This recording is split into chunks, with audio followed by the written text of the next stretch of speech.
exercise are absolutely essential if you want this medication to work the way it's supposed to. Most people think that GLP-1s are just about the appetite, but that is only half the story. So if you're on Mounjaro, Zepbound, Wegovy, or compounded GLP-1 like tirzepatide or semaglutide, or thinking about starting one, these 6 things can make or break your results. I'm Fallon, a dual board certified nurse practitioner in both primary care and mental health. And on this channel, I'm sharing my real life journey with Mounjaro, midlife metabolism, perimenopause, and the science behind how GLP-1 medications work. No fluff, no hype, just the stuff your body wishes it knew sooner. Now, a disclaimer. Although I am a medical provider, I am not your medical provider. So please speak with your healthcare provider about your personalized healthcare needs. The information on this channel is just for educational and informational purposes only. If you're new here, welcome. If you're not new, welcome back. Let's get into it. In this video, we're going to talk about some things that I find helpful and some products that I personally use. There will be links to everything I talk about in the video today in the discussion for you, just in case you want to go check it out. Okay, so per usual, we're going to talk about stats. Always open the video with some stats about what's going on. This is, excuse me, as soon as I get on camera, I want to get picked up. Excuse me. So we're going to talk about my stats for this week. I have lost 11.2 pounds so far.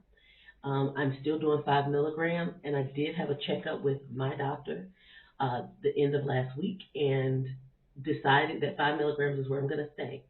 I don't feel the need, she doesn't feel the need for me to increase my dose to 7.5 or 10 or anything like that at this point because I'm doing really well on the 5. And I agree with that. I feel like the lower the dose and I'm still doing well on, I want to continue doing that. So that is the plan for now. It may change at any time. Like she said, if I felt that my appetite was coming back and I was able to eat more and my calories were going up, that kind of thing, then we would talk about increasing. But for now, the food noise is still gone, the appetite is still in check, and so if it's not broke, we're not going to fix it. All right? Now, appetite changes, there have been none because, like I said, it's been the same. No food noise still. Right before it's time to do my next injection. As you guys know, if you've been following me, I do my injections on Wednesdays. And a Tuesday, I feel like I can eat a little bit more. Sometimes I'm able to squeak out like 1,600 calories by then. But most of the time, I'm still within that like 15 to 1550 type calorie usage for those days. But on Tuesdays, like the day before my injection, I can feel the appetite come back a little bit, or that feeling like I can eat a little bit more than maybe I actually can. Mondays, I start to think about my meals a little bit more, like, what am I going to have for lunch today? But still not like in a food noise type of way. Just I'm thinking about it more than I would on the other days of the week, if that makes sense. I don't know if other people have that issue. If you do, if you also have like that kind of feeling, tell me below, comment below and let me know, okay, that I'm not alone in that. As for my energy, it's still good. Not taking naps during the day, not feeling like I need to take a nap during the day. So that's been really good. The energy's been great. I've been able to complete my workouts consistently, and so I feel like I'm doing pretty good energy-wise as well. Any side effects? For me, no. I haven't had any problems with nausea. I've never had any issues with constipation. Fatigue, I've talked about this before, after injection day, so Wednesdays after I do my injection, not immediately after, but by the end of the day, I usually have to end my day a little bit sooner.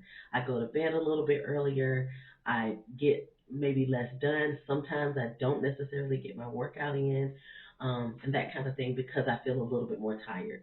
But once I go to sleep and then wake up the next day, I'm pretty good and I feel better the next day. It just really seems to be after my injection or on injection day. I am still doing my strength training about 3 to 4 times a week. That is still going well. I'm doing kettlebells, and I really enjoy that. Protein, still doing about 125 milligrams of protein a day, striving for that. Striving for that. Remember, I don't always reach that. Some days it's only like 90, 95. Some days I can only get to 100. Some days I can do 135. It depends on what I'm eating and how much protein I feel like I could eat that day. But I really try to keep that as the goal that I'm reaching for daily. So that's 125 for me. Okay. Oh, something surprising. I have gone 2 days without needing to take my blood pressure medication, which this is mind blowing. So I have reactive, kind of mild hypertension, like stage 1. It wasn't terrible, but it was creeping up. Now listen, I'm a black woman raised in the South. So not only is it in my genes to have high blood pressure, but I just believe it's in my stress profile to have my high blood pressure. And so eventually, as I got older, and of course with my diet and my weight, it got worse. And then with job stress and running a practice and all of those things, the stress of that also increases it, the demand, okay? So it was elevated. I was prescribed 5 milligrams of amlodipine to take, and eventually went down to 2.5 because it was getting better with just me controlling kind of my stress and doing some walking and incorporating some exercise and that kind of thing. Now that I've been on the GLP-1 and doing my strength training, it has completely gone down. I noticed that I felt a little bit tired, and it wasn't like fatigue. So it wasn't like the fatigue like I feel with the injection, but it was more of just kind of like running out of steam a little bit in spurts during the day, or feeling a little bit heavy. And I kept trying to figure out why. Sometimes I would just have a little mild headache, and I would try to figure out why. I thought it was hydration, but I knew I was drinking enough. And I started checking my blood pressure multiple times a day instead of just once a day. And so recently I noticed that it has been like 107 over 68, 105 over 59. One day I think it was like 99 over 70 or something, which is like, what? Not not normal for me. Like, that's very low. So I spoke with my provider about it, went 2 days without it, which of course they trust my opinion on doing that because I am a medical provider myself. So they trust my opinion on that. Do not do that on your own. If you are not a medical provider, please speak with your provider about titrating down on your medications, okay? But bring that up to them, though. If you notice that your blood pressure is getting lower and lower, or things like that, talk to your doctor about that. If your blood sugar is getting lower and lower, talk to your doctor about that. Or your nurse practitioner, talk to them and let them know so they can take a look at that and adjust things for you. And that's what happened for me, and now it's been 2 days. I haven't taken any blood pressure medication. It hasn't gone up. It's still in like the 107s. Over 60 type range, and so I'm really happy about that. That is a beautiful blood pressure for someone who once was on blood pressure medication. So, and to do that with exercise and diet is amazing, and I feel like I could not have done this without the help of the GLP-1. And so this brings me to something really important, because taking a GLP-1 alone is not the whole story. And after 6 weeks on this medication, as both a patient and someone who prescribes this medication, who has prescribed it in the past, there are 6 things that I now consider absolutely essential. The first essential I want to talk about is protein. This is the number one nutrient that you cannot afford to ignore in this journey. Now, when the appetite drops, the first thing that goes is protein. That's the first thing people want to stop eating, and that is a problem. The reason that it's a problem is because eating your protein is essential to maintaining the muscle mass that you have. It's essential to building new muscle mass with the strength training that you're doing. It protects our metabolism. It improves satiety, which means it helps you with that appetite suppression because you feel fuller, longer, meaning you're not snacking in between, you're not eating extra meals or extra calories during the day. And it's just essential in building the body that you're trying to create to get to a healthy place. Now, how much protein should I have a day? Okay, that's the question that people ask, right? The going, dietary recommendation is that you have 0.7 to 1 gram of protein per day per pound of your goal weight, okay? Not your current weight, but your goal weight. So, for example, if you are, your goal weight is 150 pounds, let's just say, then if you're going to eat 1 gram per pound, which is going to mean you're going to have about 150 grams of protein per day. That's what you want to eat based on the weight that you want to get to. Half of that would be 75 grams of protein. You see, so it's based on how many pounds of weight that you want to, your goal weight. The grams is 1 gram per your pound of goal weight. It sounds so confusing, but that's basically what it is. And so for most people, just in general, to keep it simple, most people need about 90 to 130 grams a day. Okay. Now, for me, my goal is 125. That's what my goal is right now. That may change over time. It may go down. It may go up.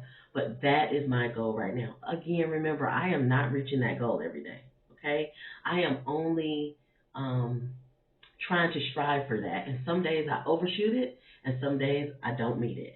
And that's okay, because eventually during that week it's going to average out. But we at least have to have a starting point. We have to have a goal to reach so that we can continue on to that, towards that goal, right? If we just are like, oh, I just need to eat protein, and then some days you're eating good protein and some days you're not, you're going to start suffering from that, okay? Now, let's talk about some foods and some examples here, because, okay, we give all these, especially in the medical field, right? We give all of these recommendations and we say all these numbers, but how do we really translate that into real life use? And how do we do that in reality? First things first, protein shakes or protein powder, okay? Now, there's a lot of controversy over protein shakes. Are they healthy? Are they not?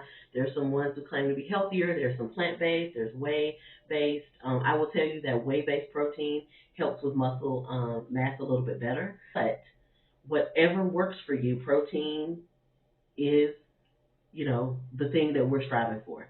Now, not every protein is equal. It is very more important to get protein from your natural, healthy, whole food sources. But there is always room for supplementation. That's why we take vitamins. That's why we take medications, right? We don't always get everything we need from our diet. And so I think protein shakes are a great way to go. I use them myself. I use one a day in my coffee. I only have one protein shake a day. It's usually vanilla or caramel flavor for me because I use it in coffee. I use Premier Protein, which is like a famous one that people know about.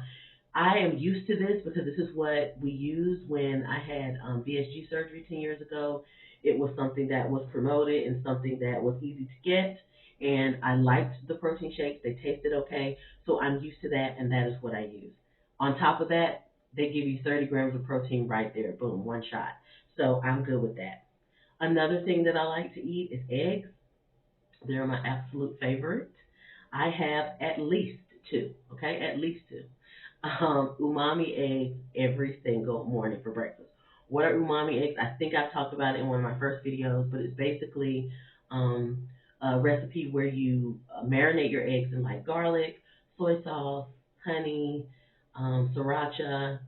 Sometimes I put a little ginger powder, sometimes some garlic powder and green onion, and a little bit of water to kind of water down the saltiness of the soy sauce. But you marinate that. I keep a jar of them in my refrigerator at all times. I eat them every morning.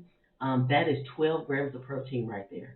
So even when I don't feel like eating, even when I am struggling to get food down, even when I don't know, I just get up and don't know what I want to eat because I don't have an appetite, boom, I know I can grab those two eggs, and right there I at least have 12 grams of protein right off the bat. Now, you add that with the 30 grams of the Premier Protein that I just had, and that's already 42 grams of protein for breakfast. So I'm like on a roll already. Another favorite of mine is Greek yogurt. Like, everybody's heard of Greek yogurt. There's Fage, and there's Chobani, and there's all these brands. But Greek yogurt is great. This is another favorite of mine. Half a cup of Greek yogurt is like 12 to 15 grams of protein. So you add that to the mix for breakfast or for lunch or for a meal, and you're good to go as well. Another thing that I like is canned tuna or sardines. Now I know. Everybody doesn't like sardines, but I like both. And a can of tuna can be 30 to 40 grams of protein. Okay, so what I'll do is make some spicy tuna. I'll put some sriracha, some mayo, and get a little bit of nori, like seaweed snacks. Wrap that up, wrap the spicy tuna up in it, boom, pop it in. Have a few of those. That is a quick, delicious lunch, and it's full of protein and minerals and vitamins that you need for the day. Um, Sardines is another thing I like. I personally like spicy sardines, so I like them with a little bit of chili oil, and I'll just have that with some saltines on the side. Okay. Again, another perfect lunch. If you are a canned fish person, it is a great way to get in your protein. I think sardines, a 4 ounce can of sardines, will give you about 20 to 25 grams of protein. And one of my favorites is the wild wild caught sardines. I love anything seafood needs to be wild caught. Okay, that's my personal opinion. And one of the other things that I really love is cottage cheese. Now, I know this is like the infamous diet food, right? That everybody grew up talking about eating or was supposed to eat and it was supposed to be very healthy for you. Actually, it is very healthy for you. This is a taste that grew on me. I did not grow up as younger. I don't know if it's just that my taste changed with age, but I actually enjoy a good quality cottage cheese. It has to be a certain type, but I like having this. Another half a cup of this is like 12 grams of protein as well. Me personally, I put a half a cup of this, mix it of cottage cheese with a half a cup of Greek yogurt. I then add blueberries and blackberries, which are my favorite berries because of the antioxidants, and the dark berries are really good for you, and the low glycemic index on it, so it doesn't increase your blood sugar. These berries do not, as much as other fruits do. I also put a little ground flaxseed in there. Hello, extra fiber. The berries are some extra fiber. And then I sweeten it with just a little bit of stevia, and it is the perfect evening snack for me. I literally eat this every single evening. It just makes me full for the rest of the evening. I feel like I've had a little dessert type of thing, tricking my mind.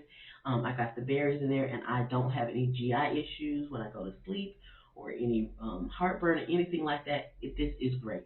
I love to eat this every day, and so this is something that is very quick and easy. You see how everything I said is quick and easy. I don't have to think about it. I don't have to put a lot of effort into it because some days you either don't have the appetite or you're too busy to think about it. So this dramatic weight loss that you hear about and people talking about Ozempic phase and all these things that people blame on the GLP-1 medications, it is actually because of low protein intake. It is not the medication. It is just that you're not eating correctly like you should be on the medication. And that is, I have seen it with my own two eyes, the effects of not eating the correct amount of protein. You will waste muscle. You will become sarcopenic, and it is very important that you take your protein intake seriously when you're going to embark on this journey. And as you can see, I hope this shows you that this is not hard. I've given you examples and ideas of things that is not difficult to do. They're very low effort, and most of them didn't require any cooking besides boiling the eggs. All right. Second essential, strength training. You know, I've harped on this and I talk about this very often, and I will keep reiterating it because, especially for us women in midlife, women going through perimenopause or menopause, remember those estrogen dips and drops that occur in our bodies take muscle with it. It takes muscle with it and it takes bone health with it. And so it is so important that we strength train to prevent these effects of that. Okay? In order to build muscle, or building muscle helps us preserve our lean mass. It improves insulin sensitivity when we do strength training. I've talked about that before. And it supports our long-term weight maintenance. So as we lose the weight, we want to keep it off. The biggest problem with yo-yo dieting and weight loss is that most of us couldn't keep it off.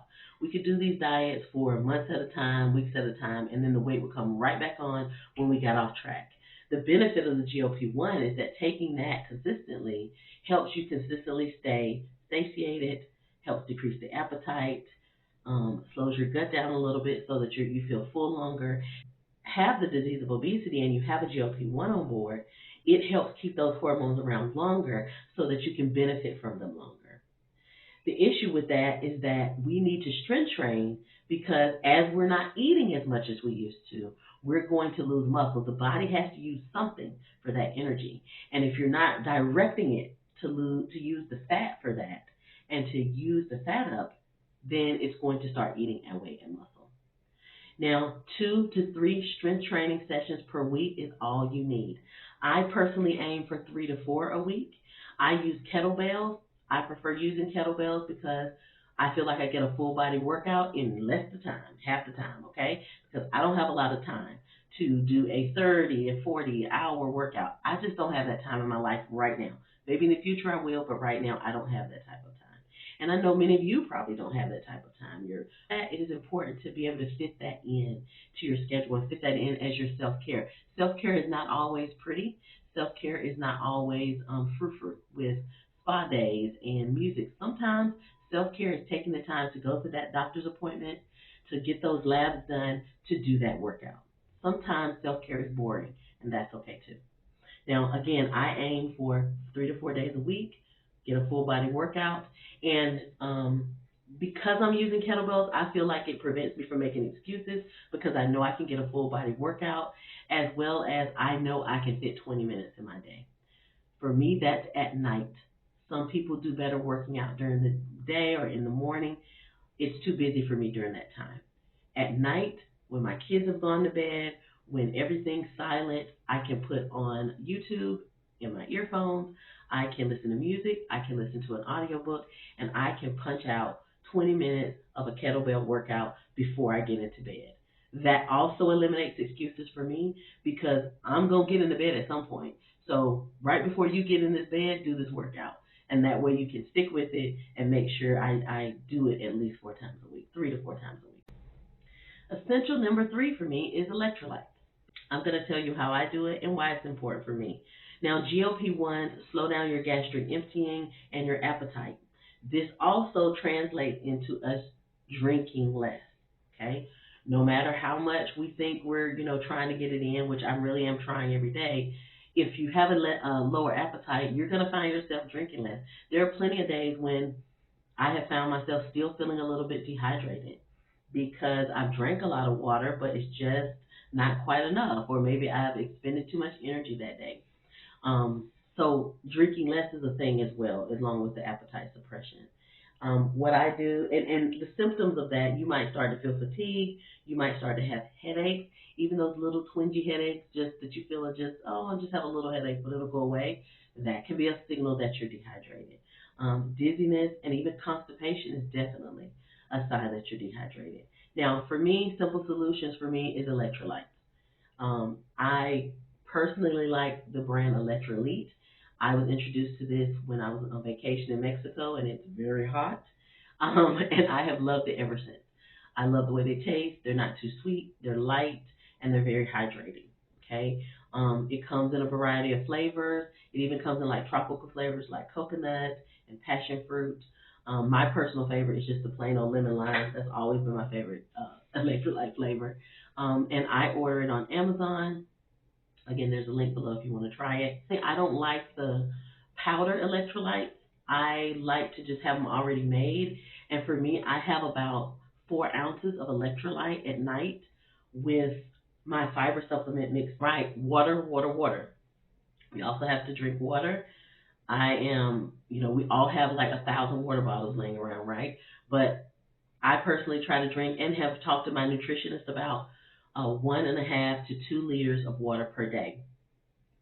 I drink flavored water now. I do not drink like plain water. I cannot drink that much plain water. I could not get that down. I'm just not that person. I'm not a person who loves water, and so flavored water is the thing for me. I use Crystal Light. I use Mio Drops. I use generic powders or whatever if there's a flavor that I like. As you know, I am a Yeti girl through and through. So I have coffee Yeti cups to put iced coffee in. This one is comes with a top, so it's like a travel mug. But I love these. It keeps it cold. It keeps it hot.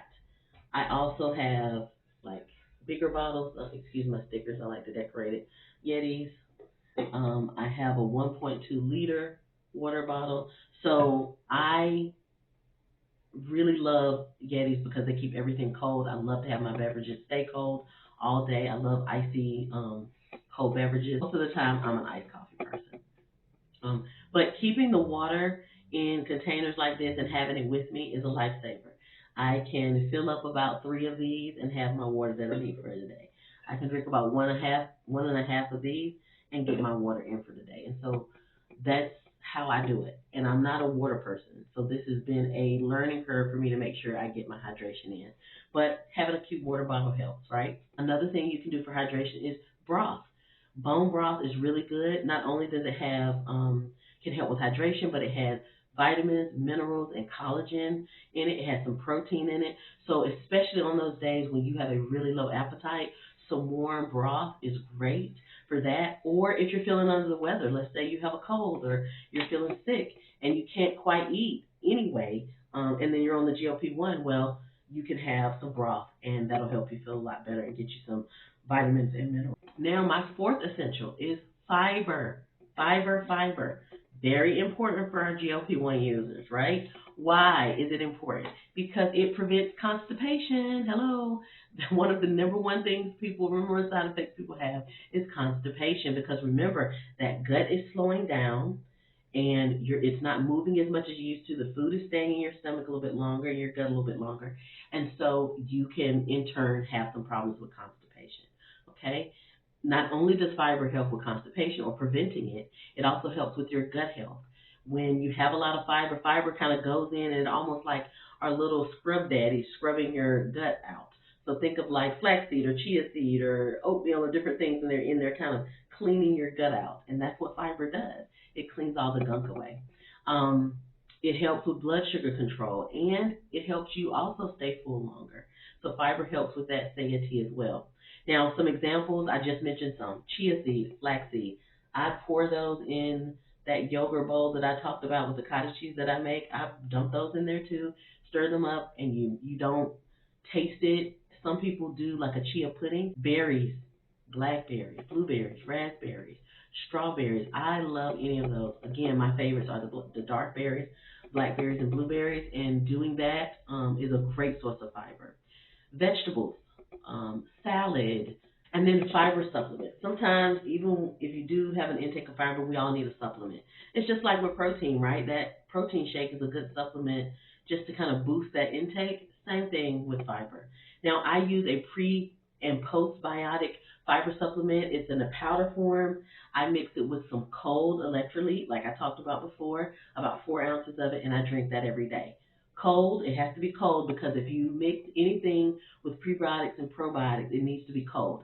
Anything warm will kill the good bacteria you're trying to put in your body. That with the electrolyte, and boom, that's like a hydration bomb right there. You're getting the electrolytes from the beverage, you're getting the prebiotic and probiotic, and you're getting a fiber supplement all in one shot.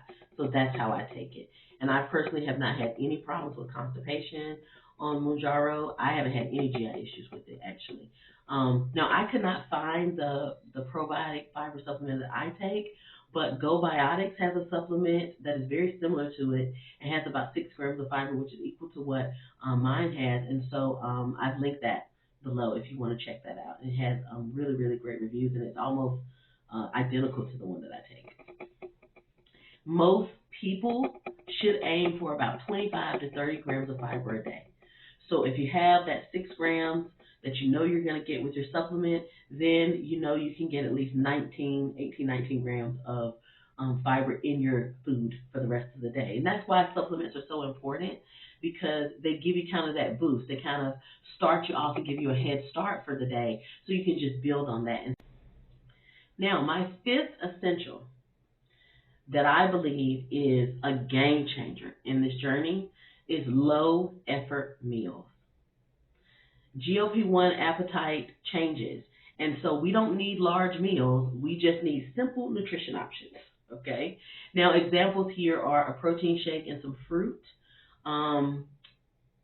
chicken salad and some crackers, or chicken salad and some vegetable chips or something. A cottage cheese bowl, which we talked about. But that can also be a savory cottage cheese bowl, which I do sometimes with taco meat and maybe a little beans and some sweet potato or something like that on top of some cottage cheese. That is excellent as well. Egg scrambles are a good idea, as well as, like we talked about, Greek yogurt and some granola or some fruit. All of these are low effort meals that when you don't feel like eating, when you're not thinking about food, because when you have had food noise and all you've thought about is food, and now that volume is turned off or down, it is very difficult to think about what your next meal is going to be because you are not thinking about it. I know this is exactly what happened to me, and I'm someone who loves to cook, loves to grocery shop, loves to meal plan, all those things because I like cooking. But it has still been a struggle for me to remember, oh, what am I going to make for dinner? What am I going to have for dinner? What am I going to do? Because I am not thinking about it.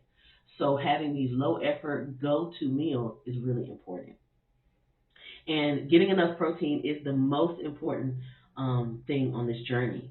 But trying to reach protein goals can feel very daunting, especially when you don't have an appetite. Now, you're in luck. This is why I've created my low effort GLP-1 meal list.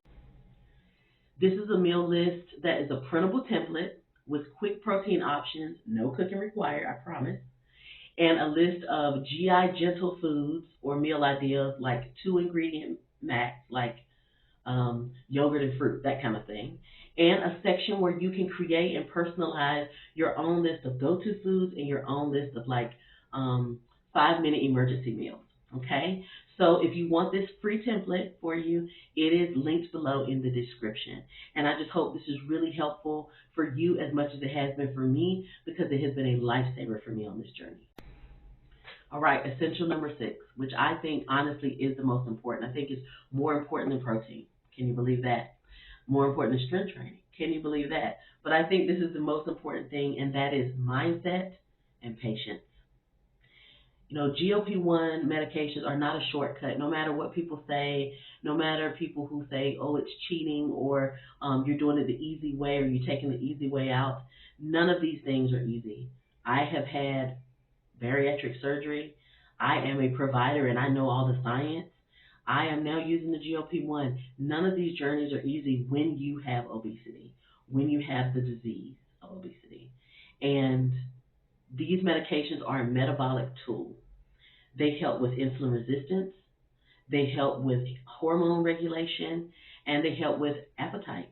Okay, these are all the things that most people that have obesity need help with. And it isn't about willpower, it's about biology. Obesity is a chronic, progressive disease. That is what it is. It is the same thing as diabetes or high blood pressure or a cardiac issue. It requires lifestyle changes and sometimes medication, as well as all those other disease processes that we know of. Okay? So it is a lifestyle change, and change takes time. Be gentle with yourself. Allow yourself to make mistakes and to learn along the way of the journey. Okay? Try to do the best that you can and set these realistic, small goals for yourself so that they're attainable. Hey, it's time for Clinical Corner. Are you ready? This week for Clinical Corner, I have a rapid fire question. The rapid fire question is, can you drink alcohol on GLP-1? Let's talk about it. Okay, the simple answer here is yes, you can still have alcohol while taking a GLP-1. However, there are some important things I want you to consider. Remember that alcohol tolerance often drops when you're using the GLP-1. Why do you say this? Well, GLP medications, remember what they do. They slow down the belly. So emptying your belly is a lot slower. Alcohol sits in the stomach longer before it enters into your bloodstream because of this. When it does finally absorb, it can feel a lot stronger. So that one drink that used to feel like, oh, I just had one drink and I can have another. I'm usually a 2-drink girl. Now that one drink feels like 2. Okay, so take that into consideration. Also, nausea can increase or become worse because the GLP-1s already can increase your chance of nausea, right? That's a side effect of it if you're experiencing that. There's stomach fullness. Alcohol can amplify these feelings and these symptoms. Um, Especially if you're taking like sugary cocktails. Like, listen, I love myself a good frozen peach margarita, but that has a lot of sugar, and that's a big drink, okay? And that's something that I couldn't drink right now. If I wanted to, maybe 2 or 3 sips, and I'm done. Wine on an empty stomach, high fat foods plus alcohol can wreak havoc on your belly, okay? Fried foods and alcohol can wreak havoc on your belly. So drinking lighter drinks in smaller amounts may be the way to go when you're talking about introducing or reintroducing alcohol to your routine. Appetite suppression and alcohol can equal easy dehydration. Okay? With the GLP-1, you're going to eat less. If alcohol is added to the mix of a lower calorie intake, you can get dehydrated really easily. This can also make you have an electrolyte imbalance, and it can make you feel more lightheaded and more hungover the next day. So stay hydrated, eat protein first, right? Kind of buffer your body against the effects of the alcohol if you're going to have some alcohol. And then some people actually say they lose interest in alcohol. This is actually one of the most fascinating things being studied now about how the dopamine reward system pathways in the brain are affected by GLP-1s. And so some people that used to love alcohol or love having a glass of wine at night no longer feel the need to have any alcohol or don't have the taste for it anymore. So it just doesn't sound appealing to them anymore. So researchers are actually studying or starting to study the effect of GLP-1s for alcohol use disorder now because of this phenomenon and what they're noticing. And this effect of the medication. So there's some interesting things coming out there. So that's something to consider too. It may just not sound good to you anymore. Another thing to consider with alcohol consumption is blood sugar consideration. So if you're someone with insulin resistance or diabetes, remember that alcohol can cause your blood sugar to drop. And then if you're not eating as much as you used to, well, that can create a problem because now you're into the low blood sugar issues. So this risk can be increased. So make sure if you're diabetic or you have insulin resistance or you have issues with your blood sugar, to really pay attention to that, to monitor that if you know you're going to be using alcohol. So the practical advice that I can give you, remember, this is just advice.